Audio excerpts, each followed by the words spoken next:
گزشتہ سب بھی ہم نے ساری باتوں کی ولاگنگ کی اور ساری, تو اس کے جائز ناجائز کی کیا ہے؟ کچھ لوگ اس کو جائز کہتے ہیں, کچھ ناجائز بھی کہتے ہیں, تو آپ کے یہاں کیا دلیل پائی؟ دیکھیں یوٹیوب کی ارننگ جو ہے نا وہ ایڈورٹائز کی ارننگ ہے. بہت زیادہ سوال پوچھا جاتا ہے, اچھا ہم پہ تو لوگ کچھ اس طرح کی بھی الزام لگاتے ہیں, اس سے پھر بڑا افسوس ہوتا ہے کہ یہ مولوی لوگوں نے اپنے لیے حلال کر دیا یوٹیوب. ٹھیک ہے, اس کی ارننگ کو. ایسا نہیں ہے. یوٹیوب کی ارننگ سے متعلق 2014-15 میں ہمارے پاس سوالات آتے تھے جامعۃ الرشید میں. ٹھیک ہے, اس وقت تو میرا کبھی ہم نے چینل کا سوچا بھی نہیں تھا کہ میں کوئی چینل بناؤں گا یا ہم کوئی چینل بنائیں گے. اس وقت اس پہ میں نے بہت تحقیق کی تھی, کیونکہ میں دارالفتہ میں ہوتا ہوں, وہاں اور سینئر مفتیان کرام کی نگرانی میں بھی ہم کام کر رہے ہوتے ہیں, تو ان سے بھی ہمیں مشاورت کا موقع ملتا ہے. تو اس پہ بہت لمبی چوڑی بحث کے بعد ہم نے اس کے جائز ہونے کا فتویٰ دیا تھا. ٹھیک ہے, اس میں تو اب ہمارا تو تصور نہیں تھا کہ ہم بھی کبھی یہ کام, یعنی ہمارا بھی کوئی چینل ہوگا, یا چینل ہوگا تو وہ مونیٹائز بھی ہوگا. تو یہ ایک تو میں لوگوں سے یہ بتا دوں کہ جب بھی کوئی کسی چیز کو کوئی مفتی جائز ہے ناجائز کہنا, تو نیتوں پہ شک نہ کیا کریں کہ انہوں نے, اچھا کچھ مفتی جو کچھ علماء وہ جو ناجائز کہہ رہے ہیں ان پہ بھی لوگ الزام لگا رہے ہیں, اصل میں اپنا چینل نہیں ہے نا, اس لیے ناجائز کہہ رہے ہیں. ٹھیک ہے, قوم کسی حال میں خوش نہیں ہے. باقی یہ کہ اس کے جواز کے دلائل کیا ہیں. ابھی ریسنٹلی کچھ دن پہلے ایک ٹی وی چینل نے کوئی فتویٰ چلایا کہ یوٹیوب کی ارننگ حرام ہے.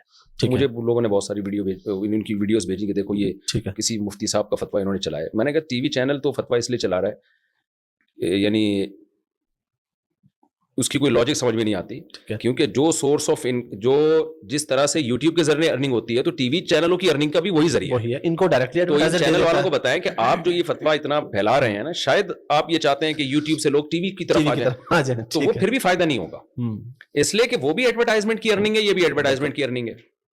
کچھ ایک مولانا صاحب ٹی وی چینل پہ کچھ دن پہلے آ کے کہہ رہے تھے کہ ٹی وی کی ارننگ حرام ہے, سوری یوٹیوب کی ارننگ حرام ہے. ٹھیک ہے, تو میں نے کہا یہ ان کو میں کہوں کہ آپ کے ساتھ جو 2-4 اور مولانا بیٹھے ہوئے ہیں, یا آپ کو بھی ہو سکتا ہے پیسہ, ٹی وی والے پیسے دیتے ہیں, وہ دینا بھی چاہیے, کیونکہ وہ جب کسی عالم کو بلا رہے ہیں تو پیسہ کما رہے ہیں, ظاہر ہے ان کا فرض بنتا ہے کہ جس کے کما رہے ہیں ان کو بھی دینا معاوضہ.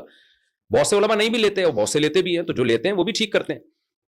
تو میں نے کہا جو بیٹھے ہوئے ہیں ہو سکتا ہے یہ خود بھی لے رہے ہوں, تو ان کو یہ پتا نہیں ہے کہ اگر یوٹیوب کی ارننگ حرام ہے تو جو جس وجہ سے حرام ہے وہ وجہ ٹی وی چینلوں میں بھی پائی جاتی ہے, ایڈورٹائزمنٹ کے پیسے.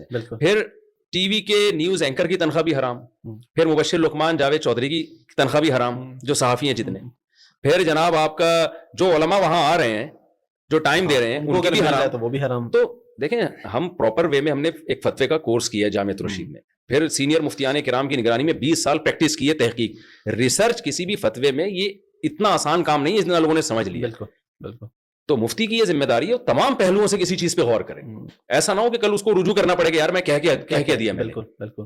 تو جو یوٹیوب کی ارننگ کی بیس ہے نا, اگر اس کو ہم حرام کہتے ہیں تو پہلے تو یہ سب کچھ حرام ہو جائے گا. اور حرام ہونے کا مطلب یہ ہوتا ہے کہ جیسے سودی بینک میں کوئی جاب کرتا ہے, سود سے ریلیٹڈ کوئی جاب ہے, تو اس کی ارننگ حرام کا مطلب پھر آپ کے لیے اس کی چائے پینا بھی حرام, یعنی صرف اس کے لیے حرام نہیں. الحرام یتعدی من ذمۃ الی ذمۃ, فقہ کا ایک اصول ہے, حرام پھر سب کے لیے ہوتا ہے. آپ اگر صرف رشوت ہی کماتے ہیں یا میں اگر حرام کماتا ہوں تو پھر آپ کے لیے مجھ سے چائے پینا بھی جائز نہیں ہوگا. تو پھر ٹی وی اینکروں کی تنخواہیں حرام, پھر جناب جتنے بھی جو جائز کام بھی ٹی وی میں ہو رہے ہیں, کیونکہ ان کو تنخواہ بہرحال ایڈورٹائزمنٹ سے ہی دی جا رہی ہے, تو سب کی تنخواہیں حرام. پھر ان کی دعوت قبول کروں, اتنا لمبا سیٹ اپ چلے گا نا کہ یہ افورڈ کرنا مشکل ہو جائے گا. ٹھیک ہے. تو علماء نے یہ دیکھا, جو ہمارے یہاں جامعۃ الرشید میں سے بہت تحقیق ہوئی, کہ یوٹیوب میں جو آپ کو جو اشتہار چلانے کے جو پیسے دے رہا ہے یوٹیوب, وہ پیسے کس چیز کے دے رہا ہے. میں اس کی ایک مثال سے بات سمجھاتا ہوں. آپ نے ایک دکان کسی کو رینٹ پہ دی, ٹھیک ہے, کہ میں تمہیں یہ دکان رینٹ پہ دے رہا ہوں, شراب کھانے کے لیے نہیں, ٹھیک ہے, جوئے کا اڈا بنانے کے لیے نہیں, میں تمہیں موبائل یا اور کوئی بھی جائز کام کے لیے میں دے رہا ہوں کہ آپ اس پہ اپنی جائز چیز کو فروغ کریں. ٹھیک ہے. آپ نے جناب زید کو وہ دکان دی, زید نے وہاں 2-3 لڑکیاں لا کے بٹھا دی, اس لیے بٹھائیں کہ لڑکیوں کو دیکھ کے نا دکان پہ رش ذرا زیادہ لگ جائے. ٹھیک ہے. یہ کام اس نے 100% غلط کیا. ٹھیک ہے. آپ کے پاس لوگ آئے کہ آپ کی شاپ پہ لڑکیاں بیٹھی ہوئی ہیں, آپ کہیں بھائی میں نے نہیں بٹھائی ہیں, میں نے جس کو رینٹ پہ دی ہے یہ اس کا اپنا عمل ہے. بالکل ٹھیک ہے. اب کوئی شخص کہتا ہے کہ آپ کے لیے اس دکان کا کرایہ لینا حرام ہے چونکہ لڑکیاں بیٹھی ہوئی ہیں, آپ کہیں شاپ یہ موبائل کی ہے, لڑکیوں کی شاپ نہیں ہے, موبائل کے لیے دی. بالکل ٹھیک ہے. یہ موبائل بیچ رہا ہے, تو اس میں ایک عارضہ, ایک غلط چیز شامل ہو گئی ہے. تو اسی طرح جب ہم یوٹیوب کو اپنا چینل دیتے ہیں, مونیٹائز کرتے ہیں, تو ہم یوٹیوب کو اجازت دیتے ہیں کہ آپ مختلف کمپنیوں کی پروڈکٹ کو اس کے ذریعے پروموٹ کر سکتے ہیں. ٹھیک ہے. شیمپو ہے, صابن ہے, کوئی بھی ٹافی ہے, کوئی بسکٹ ہے, ہم اس کے آپ کو یعنی پبلسٹی کے لیے اس کی پرمیشن دے رہے ہیں. یوٹیوب بھی ہمیں اس کی پبلسٹی کے پیسے دے رہا ہے. بالکل. تو نہ ہمارے حکم سے لڑکیاں لے کر آ رہے ہیں، نہ ہمارے مشورے سے اس پہ بے حیائی کی چیزیں لا رہے ہیں. تو جو کچھ بھی وہ لا رہا ہے نا، پیسے ہمیں اس کے نہیں دیتا. پیسے ہمیں جو اصل کام ہے نا اس میں یوٹیوب میں، وہ ہے کمپنی کی جو پروڈکٹ ہے اس کو پروموٹ کرنا. بالکل. تو اس لیے کہتے ہیں ایک چیز اصلاً جائز ہے، ایک وصف اس میں غلط شامل ہو رہا ہے. ٹھیک ہے.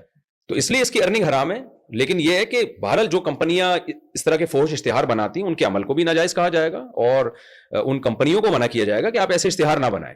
لیکن آپ کی طرف اس کی نسبت نہیں ہوگی، آپ کی طرف نسبت نہیں ہوگی اس کی. اور ہاں، اگر اشتہار ہی ناجائز چیز کا چل رہا ہے، شراب کا اشتہار چل رہا ہے یا کسی فلم کا اشتہار چل رہا ہے، اس اشتہار کی آمدن حرام ہوگی.